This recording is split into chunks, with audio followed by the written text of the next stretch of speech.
Yo, yo, yo, yo, yo. Let's get this party started, y'all. Today, we're going to be doing a little playthrough of A Tale for Two, the second map. And yeah, hope you enjoy. Let's get started. First up, we're going to have a little puzzle here, and there's a lot going on. And throughout the entire map, there's a lot going on. But the first thing you're going to see is a symbol pointing north with a bird icon. And that bird is going to indicate that you need to find north. And if you look on top of your tower, there's a bird that is pointing north that matches the picture. And that is going to signify which direction is north. And that's just the first step. So from this point on, you're going to need to light each of these 8 torches that are in your room in the correct order based off the books in the other person's room. So there's 1 to 8 books with different titles with directions in them. So there's Heroes of the Far North, Snakes of the Southwest, and so on. And you're going to need to light these torches in the correct order based off of those book titles. And when you do that, a little piece of paper is going to pop up in the other player's room that they will be able to go look at. And that piece of paper is going to have some red flags on it, a yellow candle, and a purple pulley. And you may notice that those colors correspond to your 3-digit combination lock on the door in that room. And your teammate is going to need to look out the window at your castle and tell you how many candles you have, how many flags you have, and how many pulleys you have on your tower. And you're going to enter that number into the code here. And that digit is going to be 4, 2, 3, each one of those representing the number of flags, pulleys, and candles. And the crypt here is going to be the second level of many, and these levels continuously go on, and they get progressively harder. Now, you're going to notice that there's torches once again in the crypt, but they're not positioned in a north, south, east, west type of formation. And both players have the same number of torches this time, but one player can interact with their torches, and the other player has certain torches that are on and off. And you're going to need to make your rooms match. So you're going to have to communicate about which torches are on in your room and which torches are off. And then you're going to have to turn them on to match that exact pattern. And it's a bit tricky, you have to make sure you kind of tell your teammate where the torches are. But once you get them all on, a door will pop open.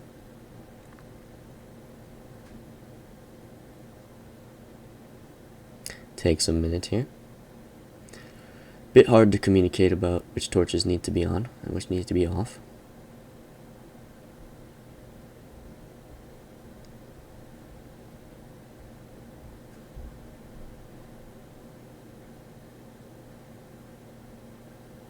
And there we go. And then the door will pop open for the other player, and they will gain access to go in and look at a green book. Now, this book will have names, and there are 3 names in your teammate's crypt that are important. And those names are Leo, Yoshi, and Alexis. And each one of those people will have a description about their name, which will help you find their grave. Alexis is going to be the grave with all of the flowers and the painting on it. Yoshi is going to be the grave next to Ostrich, which Ostrich's grave is the grave with the clocks. So this one with the mask is Yoshi's. His symbol is the helmet. And then Leo's grave is the green grave, which is the king. He's like the king taking a nap, so his symbol is a candle. And each of those symbols will then need to be entered into that 3-digit combination lock. So the symbols are going to be angel wing for Alexis, candle for Yoshi, and a helmet for Leo.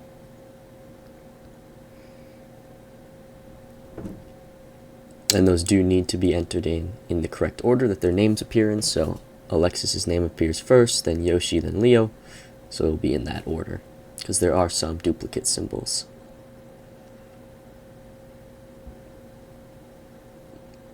And then those doors will pop on open, and you'll be on to the underground. Personally, a fun level, in my opinion. A lot of my playtesters really enjoyed the underground. So you're gonna have this little cart here, and when you flip one of the switches, your cart is going to take off on a cart path. And depending on where this cart finishes, it's going to be able to stop at one of those little red stopping points. That is going to give your teammate a number. So you're going to have to kind of communicate to your teammate where your cart is turning along the way and tell them where it stopped. So this first cart would have stopped at the number 7 if we would follow along on the map, and that's going to give us the first digit of our code. So the red path is a 7, so our first digit is going to be a 7, and then you're going to need to do that for both of the other paths. So if we do the green path, green goes to the left, then it goes to the right, back to the left again, another left, and so on. And it can be a little bit tricky to kind of communicate where it's turning, because some of those turns are like, it's hard to follow. But when we end up taking green, that's going to give us a 4. That'll end at the 4 path. And then we can go ahead and enter that in. And the code for that door is 784. Once you get that, it will pop open for both players, and you will be on to the dungeon. And the dungeon is maybe the most unique puzzle on this map, and you'll see why in a moment, but it is more of a physics puzzle than a escape room puzzle. I'd like to say in these maps I have 2 types of puzzles. One of them is like escape room puzzles where you're like reading stuff and looking at little things, and the second type of puzzles is like physics-based puzzles where it's really all about your spatial understanding of the area. And that is going to be absolutely key to escaping the dungeon. You need to understand the layout and see where you need to go and how you can get there, because it's really like unlocking a lock. You need to do it one step at a time, right in the right way. So the first thing you're going to do is you're going to get those mist gauntlets that the bottom right player has unlocked. And the mist gauntlets will allow you to unlock the ability to fly between that crack in the wall, which will completely change how you're going to be able to traverse the dungeon. So those are massive. Now, with those mist gauntlets, you can stand on the white plate, and you're going to need to go all the way around the opposite way to pick up that ball off the purple pressure plate again, because that ball does open the gates when it's on one. And we're going to need to bring that over to the white pressure plate.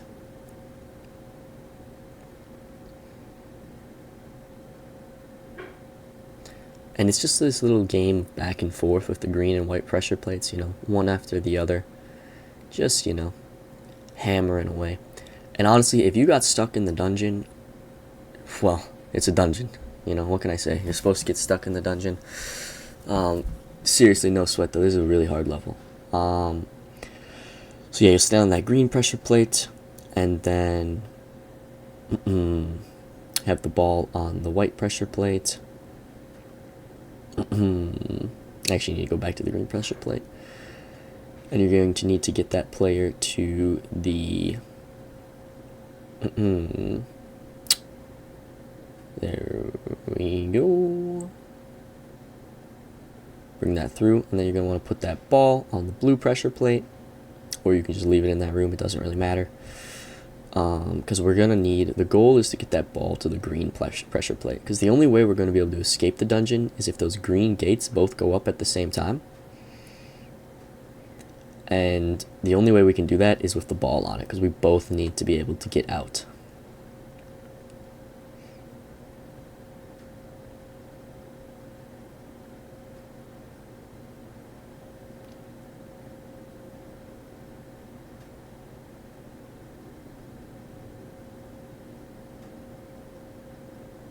And then you can stand on the yellow pressure plate, and then that person can go grab the ball.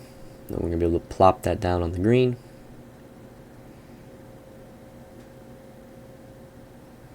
And now we will be able to escape the dungeon. We're going to have that double pressure plate, so that only opens when both players are on it. So now we're both going to be able to get through, and we're going to be on to the tomb, or the tomb. And this really isn't an escape room level. This is more of just a questionably fun little mini game for you and your teammate to partake in. Maybe it's fun, maybe it's stressful, I don't really know. I'll leave that up to you and your teammate to decide. But either way, you gotta survive in there for 1 minute. And, it can be a little tricky. There's spikes coming from both sides. They're moving fast. fastly moving, and they're scary. So there's some intense music blasting in your eardrums. That does not help, trust me. I know from experience. So you just both have to stay alive, and if one of you dies, then you will both get reset. So you might be doing great, and then your teammate just gets nailed in the back by a wall of spikes. Nothing you can do. Always try to have your teammates back, though.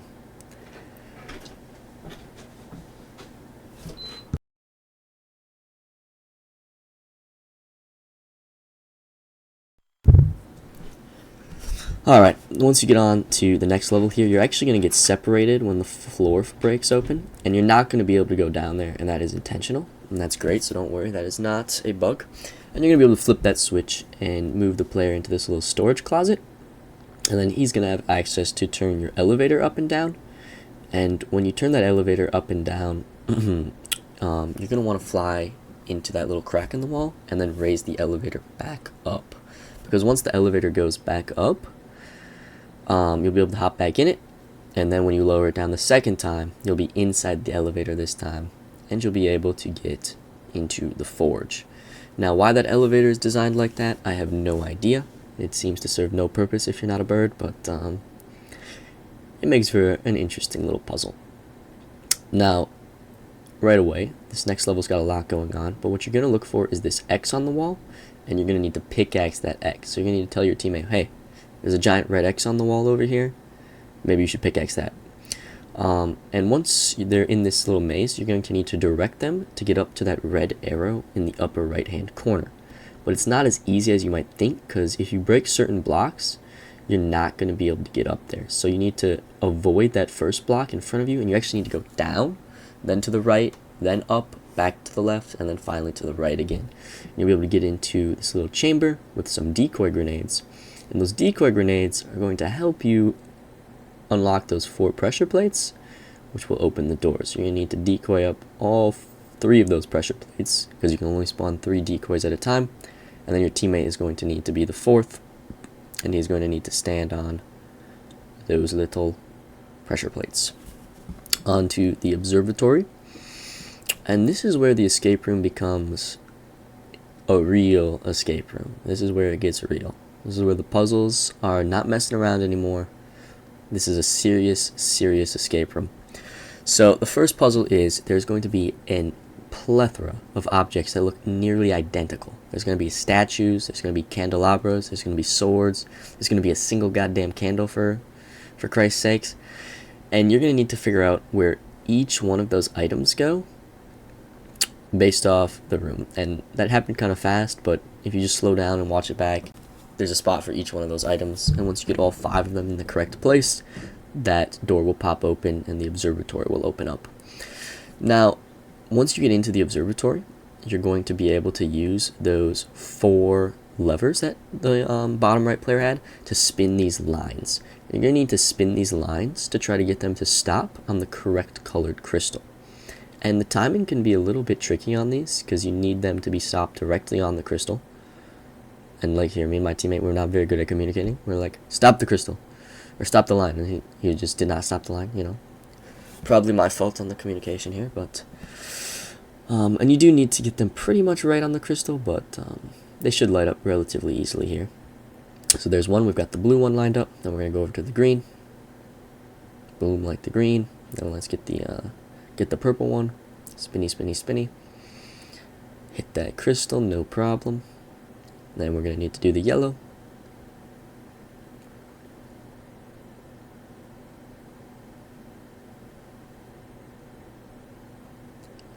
Second time's the charm, baby.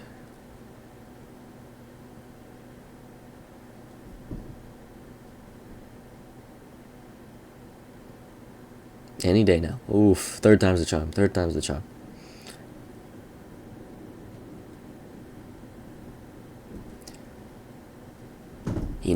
What can I say? Communication is hard. If I've learned anything from playing escape rooms, communication is hard, but communication is key. You can't have anything without communication.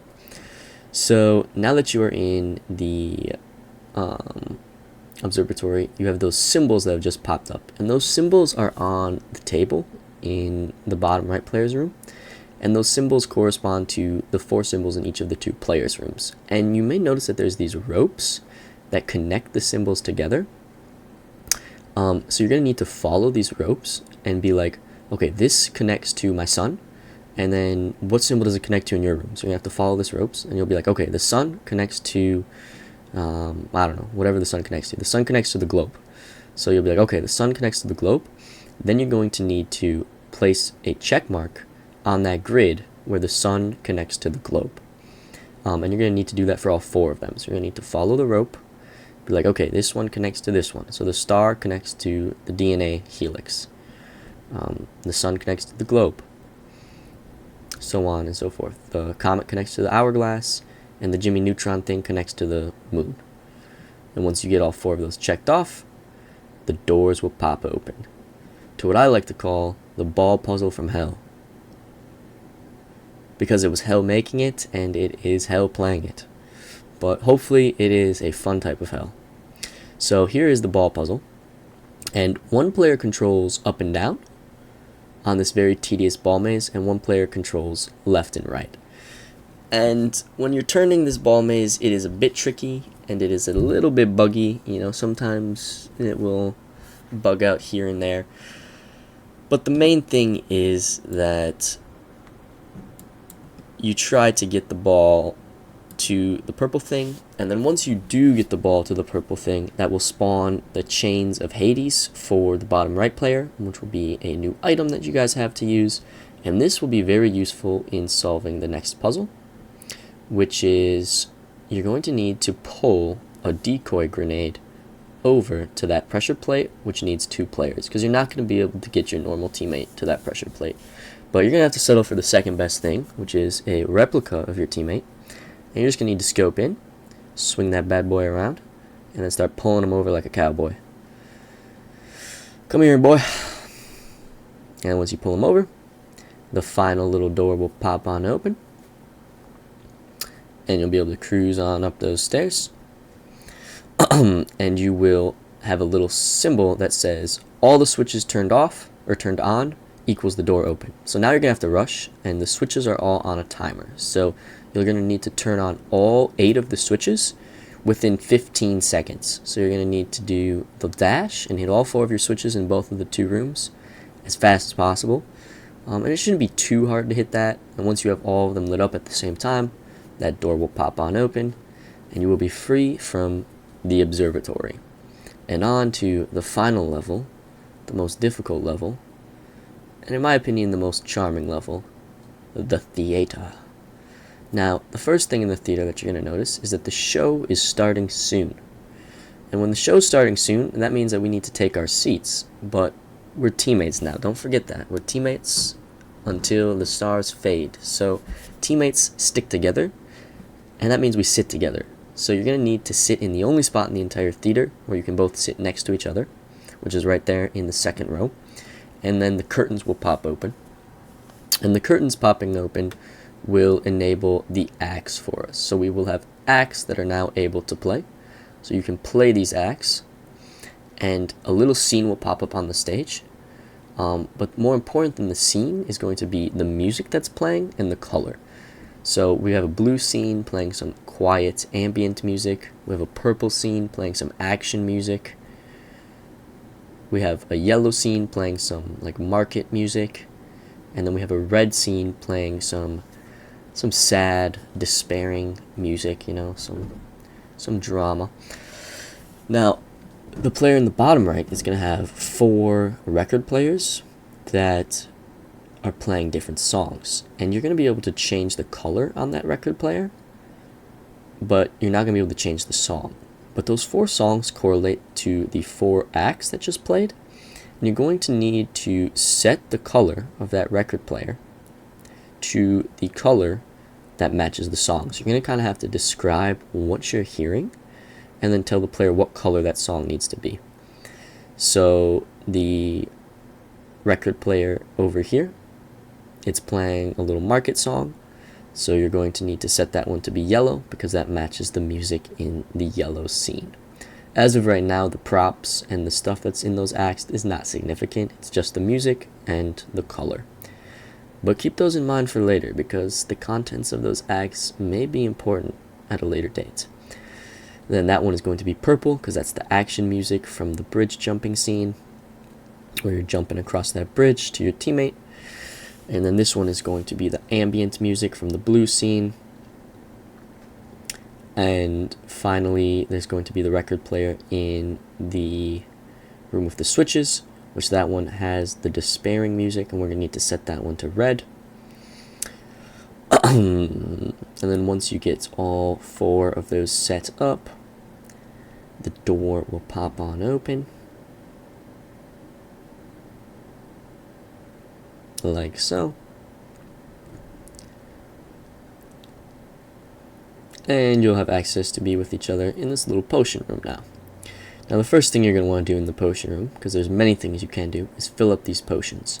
Now the order that the potions fill up in is going to be the order that you're going to turn these switches on. So you've got 6 switches, and you're going to fill them up in order from fastest potion to slowest potion. So the faster they fill up, the sooner you flip the switch. So the first one is going to be the second switch, then the 4th switch, then the 1st, then the 3rd, then the 6th, and finally wrapping it off with the 5th switch.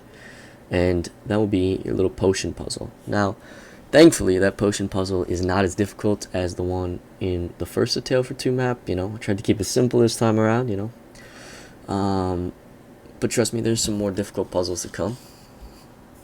Now we've got this little piece of paper, and the 2 pieces of paper are both 1/2 of a combination lock, like a code, like on an alarm clock. And so if you kind of combine those papers together and tell each other what you have, that will give you 9, 8, 5. And that can be pretty difficult. Some of my playtesters had a hard time figuring out that a 9 has a tail on it. So, keep that in mind. A 9 on an alarm clock will have a tail on it. It's essentially an upside down 6. Just keep that in mind. Some people do not know that a 9 has a tail. But yeah, so 9, 8, 5 will open that door. And that can be a tricky puzzle, if you're not really thinking like, oh, we need to combine our papers. Like, that can be pretty tough. So next little puzzle here is you're going to have this game of tug of war being played between these knight statues. And one person's going to have a book, and they're going to tell you the strength of the knights. So what you're going to need to do, and bear with me here because there's a lot that you got to do, is you're going to need to look at each rope, and you're going to need to add up the strength of the knights on each side of that rope based off what color they are. So a red knight is worth 10 strength, a blue knight is worth 7, a green knight is worth 1. You're going to need to add up the strength of the knights on each side of each rope, and whichever side is stronger, you're going to put the flag on that side. And if they're equal, you're going to keep the flag in the middle. And that's maybe doesn't sound like a lot, but it takes a while. And then once you get all 5 of those flags in the correct spot, you're going to have access to the truth-seeing orb, which will let you see spirits in the graveyard. So one player will be able to see this ghost walking around the graveyard, and the other player will just not be able to see that ghost at all. That ghost is literally a ghost. They are not visible. And the ghost will show you the order to turn on the 8 candles. So you need to turn those candles on to light the little 8-sided star. And once you turn all those candles on in the correct order, a little passage will pop open. But we're actually not going to go to that passage right now. We're going to go look at that passage in 1 second. That passage is going to hold a map. But we'll look at that map in 1 moment. The first thing we're going to look at, though, is acts 4, 5, 6, 7, 8, or just the 4 other acts, because this is where all 8 of our acts are going to come into play. So we saw the first couple acts from our teammate's side. Now we have some more acts. We have an act with snowman. You're building snowman with your teammates in a snowy mountain area. Then we have an act with a romantic boat ride, some candles, some flowers, classy stuff, Then we have a battlefield. Someone has been, sadly, my teammate has been shot. Hopefully they're still alive, they're pulling through. And then we have a little scene with a forest where, somebody's waving, we're maybe meeting for the first time. And those are going to be all the acts. Now we have the other acts from the other person's side that we already saw, the acts with the dragon and the temple. And those are going to correspond to these 8 locations on this map here. And if we look at this map, and we look at the locations, we're going to follow them in act order. So the first act is the Snowy Act, and we're going to follow the Snowy Act to the second act, which is the Temple. And if you look on the map, the color of that line on the map from Act 1 to Act 2 is like a bluish color. So you're going to tell your teammate to take the bluish colored portal. Now if you look at the second act, it's the Temple, which goes to the third act, which is the Forest. So the order is going to be Mountain to Temple, which is blue, Temple to Forest, which is green, Forest to Mushrooms, which is blue, Mushrooms to the Battlefield Mountain, which is green, Battlefield to the Dragon, which is brown, Dragon to the Boats, which is pink, and then Boats to the Bridge, which is brown. And that will give you the order to get through that color maze. And that is a tricky puzzle. It is tricky, and those colors are a little bit hard to see, so hopefully that doesn't cause any sort of confusion. Now, once you get through here, you'll be on the last leg of the puzzle. This will be the final puzzle of the final level, and it's going to be the hardest puzzle on the map by a mile. So we're going to have this book with 6 different people's names in them, and we're going to need to identify these 6 people based off their age. So each person has an age in which they died at. So for example, one of the people died at age 20, and we're gonna have all of these gravestones around the map which have dates of how long people lived for. So it'll be like, I don't know, 1620 to 1640, and that would be signify that that person lived a total of 20 years, so we know that they're 20 years old. And on each of those graves is going to be flowers. And we can match the flowers in those graves to the flowers in the background of people's paintings here. So if we look at people's paintings, we're going to notice that there's pink flowers in the scientist's painting. There are red flowers in the schoolgirl's painting. There are yellow flowers in the wizard's painting. And we're going to find the wizard's age, match it to his grave, which has flowers on it, and then we're going to know which painting he is. Then, from that point on, we're going to do another step, which it gets even more complicated, so I'm sorry, folks. We're going to look at the map of the theater that we have, and each room of the theater is named after a certain person. And we're going to then need to put that person in their correct room based off their name in the book. So you find their name in the book, you find how old they are, you match them to the grave, you figure out what flowers are on their grave, you figure out what flowers are in their painting, signifying who is who, and then you figure out where to hang that said painting. So there's a lot going on, and so you're gonna need to hang, for example, Isabel, the little schoolgirl in the bookshelf room. She's gonna go in that top room because her name is Artemis, and that is Artemis's dress room. We have the hallway here, which is the corridor.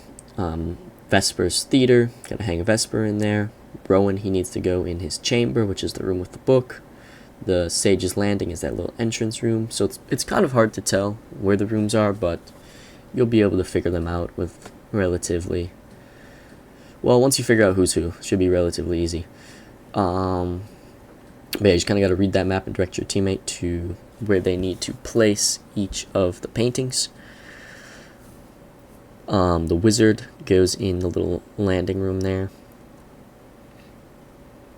And it did take a minute to direct my teammate to that. Wizard goes right there, which the wizard is the big square painting. And that's another part of the puzzle that's a little bit harder, is you can't see who's who until you place the painting. So you kind of got to remember, like, is the wizard the long square one or is the wizard the tall one? A bit hard to tell.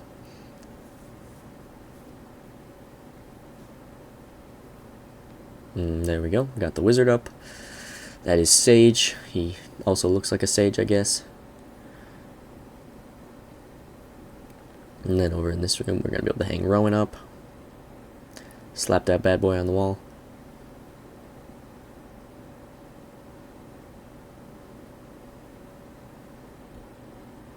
And then finally, I believe we have the scientist, Mr. Ash, and we're going to need to hang him up in this corridor here, right on the wall. Booyah.